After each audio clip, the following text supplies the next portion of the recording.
Beautiful and amazing world. Thank you for joining us today for shining the light on our community. And I have a very special guest who's come back and joined us, and I'm so excited. I really am, Cecilia. I loved our conversation last time. I really did. And I'm so glad that you've come back to have another chat all about the soul and everything else, and how we can connect with our purpose, the soul's purpose, and more importantly, how we can overcome or bypass burnout, because it's such a big thing in today's world. Now, I really believe that technology has brought us definitely closer, but it's made our world speed up even so much more. We're gone are the days where we'd take an hour to write a letter. Now we just it's a text message with emojis, and you can't even, and it doesn't even read properly, which means we're putting so much more in, and we burn out so much more quickly. So absolutely. I love it. So again, thank you for joining us. Tell us a little bit about yourself, Celia, because I know we've talked a little bit before, but for everyone who's listening new, tell us about you, and tell us about how did you get to this place in your life where you're helping others to reawaken to their purpose. Beautiful. Thank you so much. Well, first of all, thank you so much for letting me come back. I love it. And having, and talking again. And I mean, that's just such a joy and such an honor to be able to expand on what we talked about last time. And I sort of watched a little bit back, and I went, I don't want to say the same thing again. And I go, oh, that's all right, I'm not talking about that tonight. So, you can go back and watch the episode 1. It flows, but it stands on its own, as a separate episode, as it were. And it's, I really felt called is the word to talk about this whole subject of burnout. And you said, where's my journey? How, why am I talking about that now? And almost, who are you to talk about burnout? And the thing is, I've experienced burnout. I've been there. I tell my story in my book, and I touched on that briefly, about my story. But I'm going to sort of fast forward to here I am, age 40. I'm a bit more than that now, but I was age 40, and I experienced burnout. Now, I didn't know at that time. I don't think it's with hindsight that we go, oh my goodness, that's what, when people talk about burnout, you go, oh, that's what it looks like. This is what happened. So, let's talk about what it looked like. I was exhausted. Exhausted. I would go to bed and I would sleep for hours, and I'd wake up exhausted. I wasn't resting. Sleep wasn't giving me any rest. I would feel very foggy. I couldn't get clarity on anything. I couldn't make any decisions.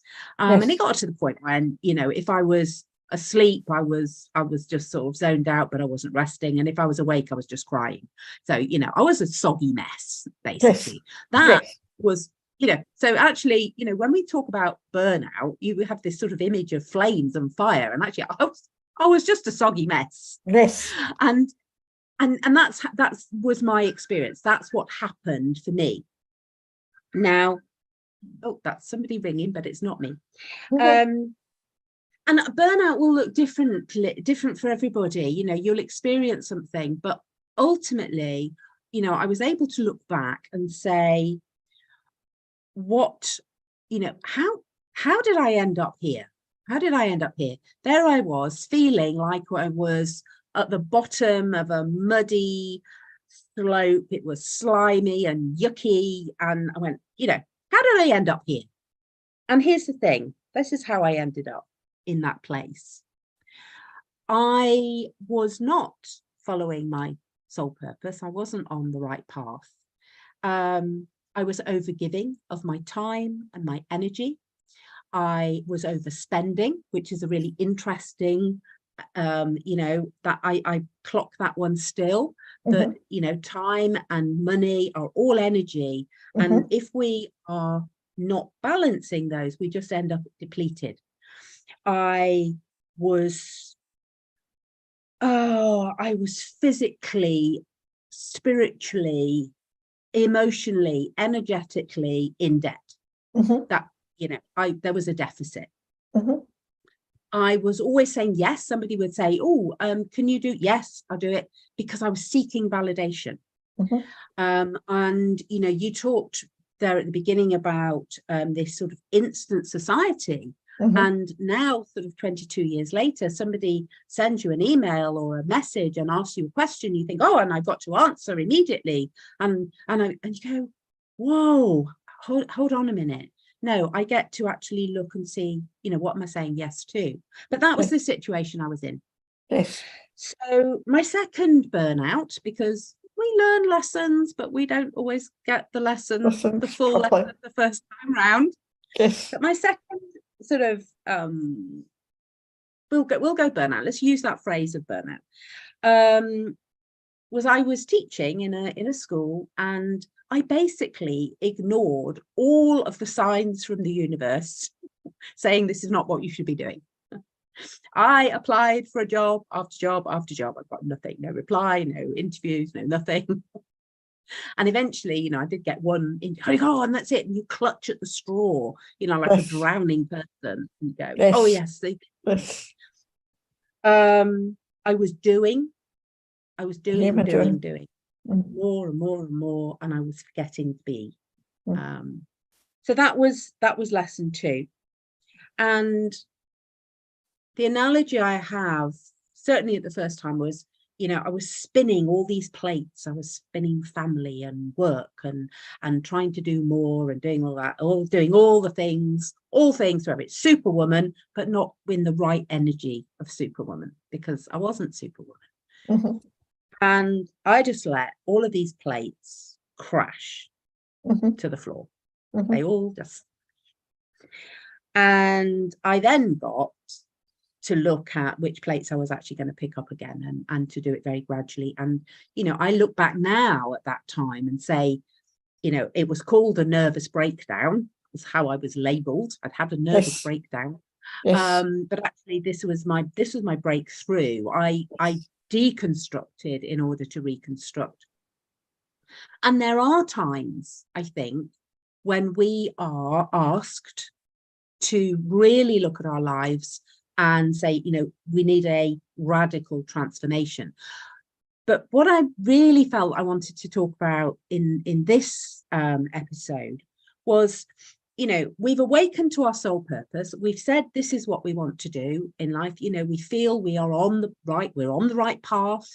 We are working and living in alignment with the universe. And but how do we spot those signs of, am I still in balance? Am I still living in alignment with my dreams?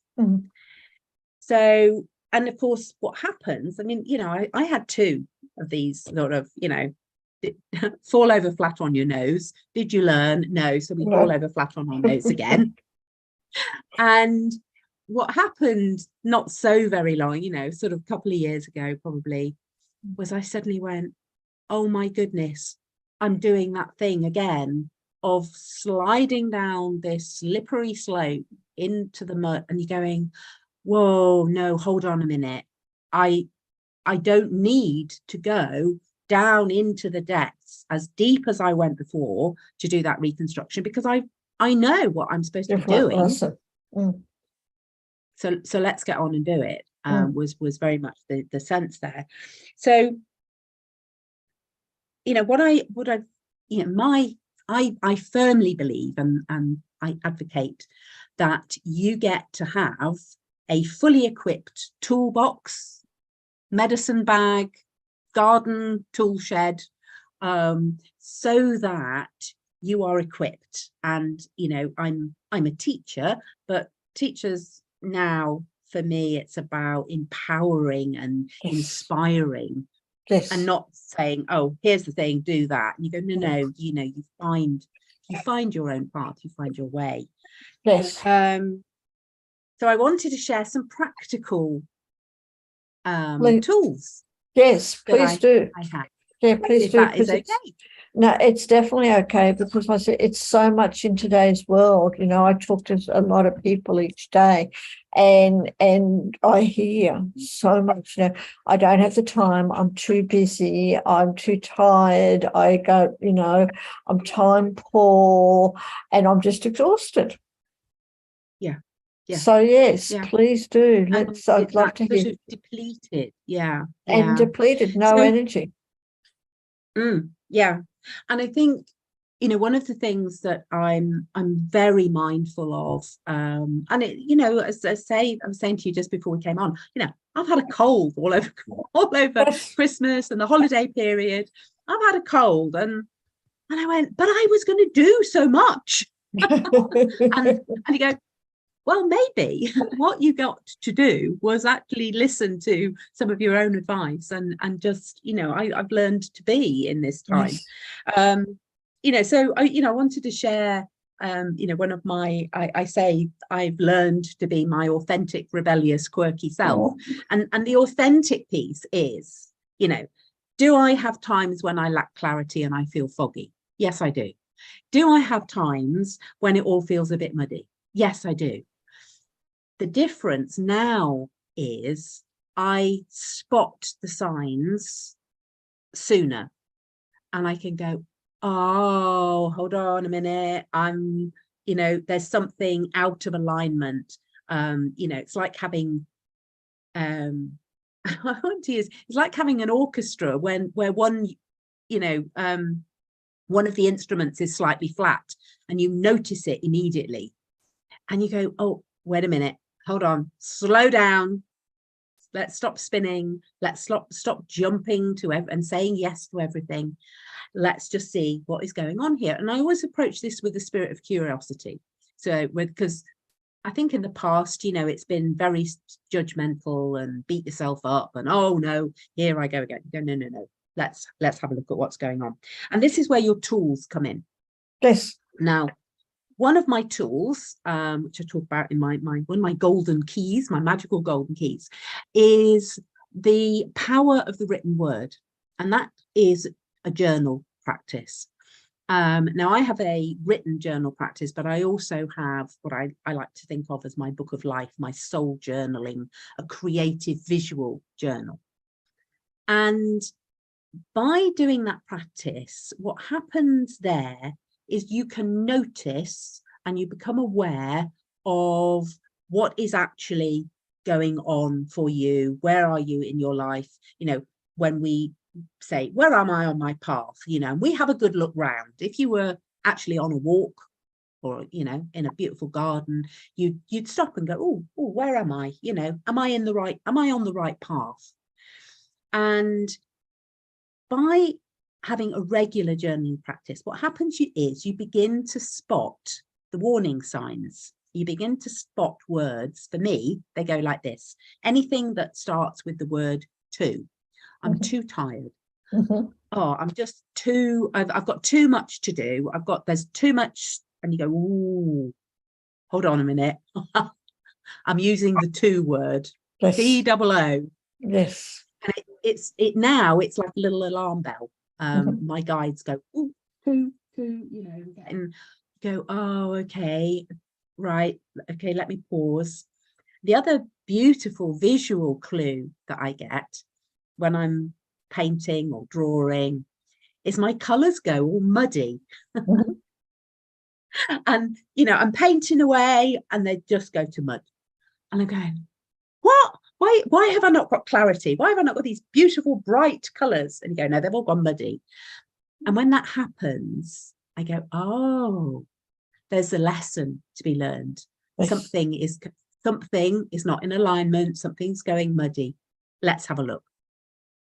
Now, when we have that regular practice and every day we're just making sure, am I on track? Am I on the right path? It's easy to correct. But if I, there was a time in my life where I used to go away with a friend once a year, and we would try and sort out the entire year's life problems in a week. and I look back and I go, why did we ever think we were going to be able to do a whole year's worth of work in a week? But we did, because, and you know, don't get me wrong, a week was better than nothing. But of course, you then have a huge, you know, if you keep going slightly off track, it takes a lot more work to get back. So that's my first tool is write about it, draw about it, paint about it, you know, your life, of what is going on for you just right now. And then you can look and say, oh, okay, well, that's interesting. Perhaps I need to have another look at that. And then I think what happens to me when if I go, you know, especially as I've had this cold, which is always a sign of wanting to rest, but I go, I need to be outside. I need to connect with nature. Yes. That for me is my number one connection, of my connection with the divine. Yes. Yes. Am I tuned in?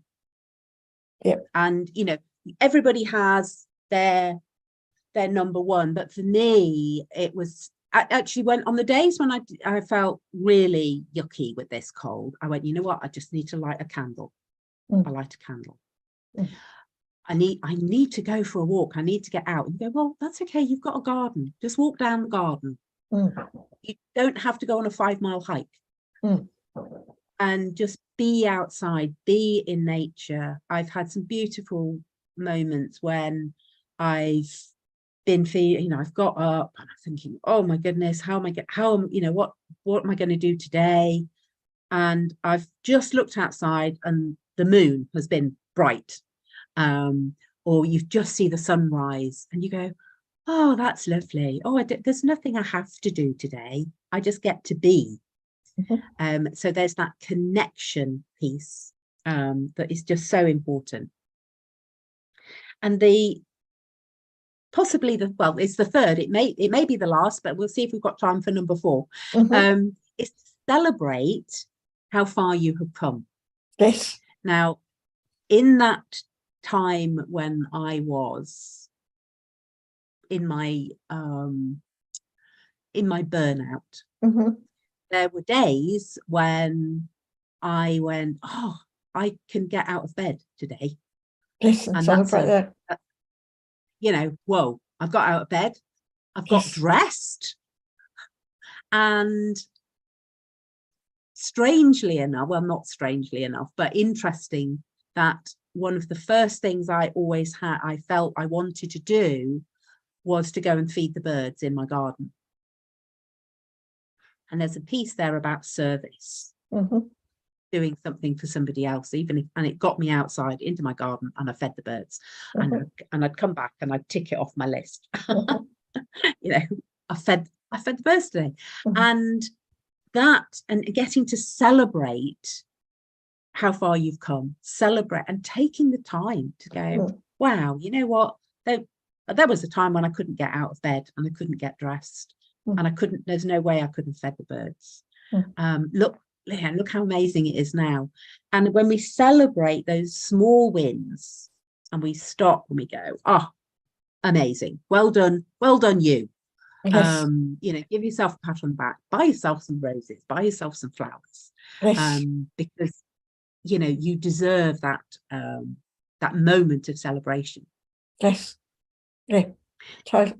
Absolutely. And I love that. I really, really do, because so much in today's world, we beat ourselves up about all the things that we don't do, or the mistakes that we make, or whatever, that we think that they're mistakes, but they're just opportunities to learn. But yet instead, imagine how our life would be, how the world would be if we all just celebrated the little things, like getting out of bed in the morning. Just going out and sitting in the garden. And I love, we in a world of technology, not everyone, but a high proportion of our world now lives in front of a computer.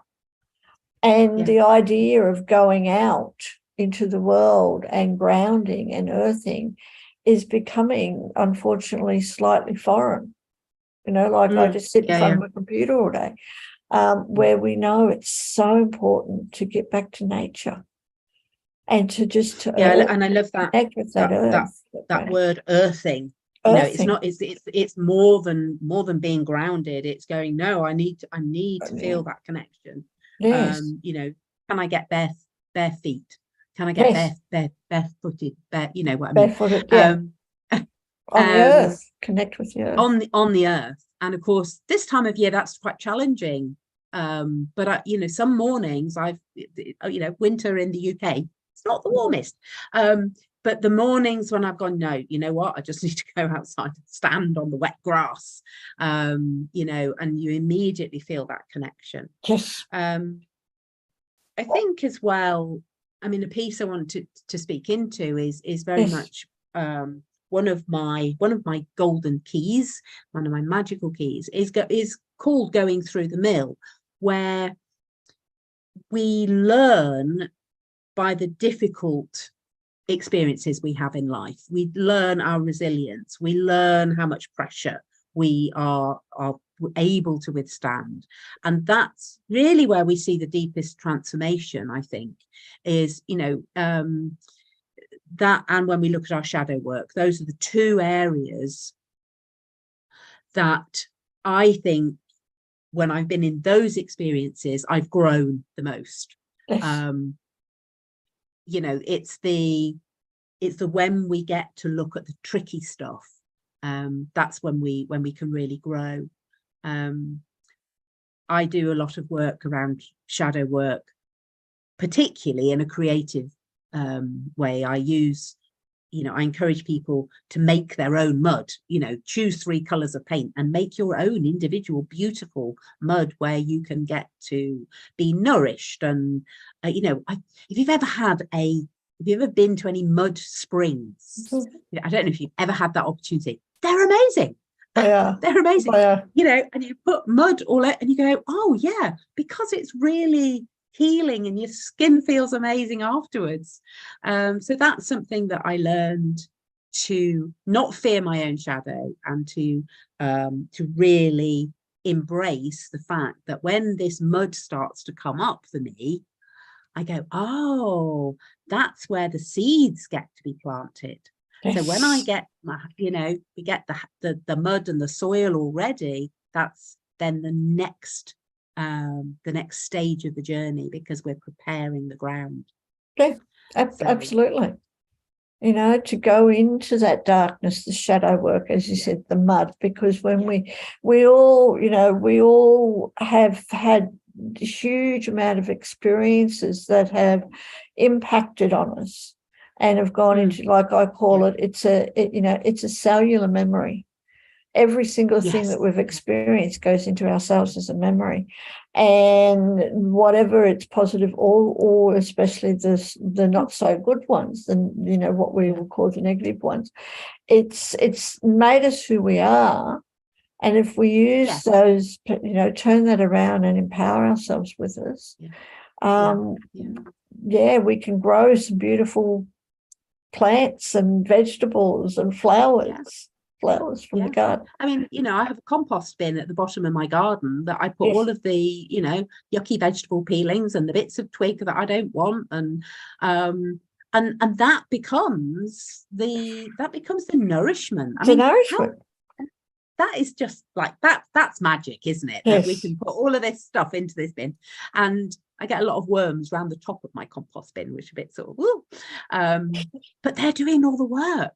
I know. And so that come the spring, I'll be able to dig the compost out, and that then becomes the nourishment and the fuel, if you like, for the next phase of growth. So I think, it's acknowledging the challenging times and seeing those as the compost of saying, this is what is empowering. This is giving me the that forward movement. Is it making sure that we do compost it and we don't just hide it in a corner, because then it's not going to be good. Love it. So you love it, absolutely. And, you know, and yes, I'm going to say again, please do. Let's have episode 3.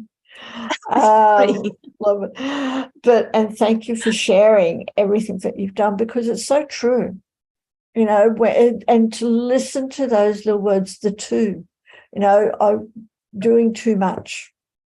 Right, the two, and I'd also say, you know, I don't have the time, or anything about time. One of the biggest lessons that I've learned, and I don't know about you, is, you know, like, time really is an illusion. The time that we put on, man-made time, and if the more we think that we don't have the time, the more time that we don't have. Yeah. It's being personally, I mean, it's this awareness and noticing how I use language around time, and really around everything in terms of, am I in abundance or am I in scarcity? Yes. And, you know, go, oh, you know, well, I haven't got the time to do that. Well, actually, you've just dropped into scarcity. Yes. Whereas, you know, what is the language we're using? Got all the time. You know, I talk about energy of the words that we use. Yep. And if we can shift our language, it's in my own group this morning, I was actually talking about, I've got this big thing that I have to do. And we all have the big thing, and it was actually causing a little bit of a block for me. And I thought to myself, right, I'm going to say that by Friday, this is going to be done. That's my deadline. And as soon as I went, oh, I don't like the word deadline. Deadline is, you know, cut off, time limited. And went, no, that's not the energy I need to bring. So I actually visualized a mountain. So on Friday, I reached the summit of my mountain. Yes. And I go, I've made it. That's so much better. So much better. And I thought, oh yeah, I don't mind doing it now. Yeah, so much better. And I love that. So, I always say, you know, watch your language, because the words we use are going to be, you know, that's the energy we attract. Yeah, totally love that. And I love everything about you. So I just like to, you know, just to really honor you, and to really, you know, like, you're a person that, you know, you've said that you've had a couple of experiences with burnout, but it's obviously that you've learned and put into practice all the things that have come out of that. You know, you're living that now, like the life of how you can turn your life around. Watch what our words are. Really listen to the messages that our life is giving us, our body's giving us, is giving us, our own thoughts are giving us, our own words are giving us, you know, when we've got too much to do, or don't have, you know, all that stuff. And, you know, you're a walking example. I'm trying to think of the right word, but it's my brain is still not quite awake. It's 6:30 in the morning here, so it's not quite. It's early for you. But you're a walking example of what you can actually, how you can actually turn your life around. You know, and enjoy life and reconnect with it. So tell me very quickly, tell me if you can, a couple of things. I've got so many more questions. That's why you really do have to come back for episode 3. Tell me about this wonderful book that we can see in the background, The Garden Party, The Soul Garden Party. Tell me about The Garden Party. Here's my book. And there it is. There it is. And, you know, actually, it's interesting. I was talking to somebody the other day, and I said, oh, wait a minute, I've got a bookmark in there, because I read my own book. You know, there's some good stuff in here. It's my story, and you know, I share my story, but as you know, I'm a teacher, and so just because this is my experience, and then I invite you to reflect on your own experience of your childhood, what happened, you know, for you in your childhood. What were your pivotal moments? You know, how did things change for you? And the key part really is my 15 keys, where these are the tools, these are the transformational pieces, which I share They come from a beautiful gold charm bracelet that belonged to my parents. So I share their story, which is a love story. And then there's lots of spaces to journal and doodle. You can get the ebook. It's available on ebook, but obviously it's nice to have the physical book too, to actually write it. So that is my book. I also have a gratitude journal, which actually I'm again, I've dedicated myself to a gratitude practice. And I went, oh, actually, I'm going to use my own book because it's really good. I designed it. I go, oh, so it works for me. But again, there's lots of places to journal and to reflect. And I think that piece about just pausing and going, what, that's checking in with yourself of what's going on for you. Yeah, absolutely. Absolutely. So thank you. And we'll put all your links in the comments, including your Facebook group and stuff you have. Lovely. Yes. And also, just the fact that, do you have any giveaways or anything that you'd like to share with people? Yes, what I'd love to offer is what I call my discovery session, but really just the opportunity for anybody who's got questions about anything that I've talked about. If you would, I'm gifting you an hour of my time, and I would love to just have that conversation with you about, what are some of the challenges that you're going through.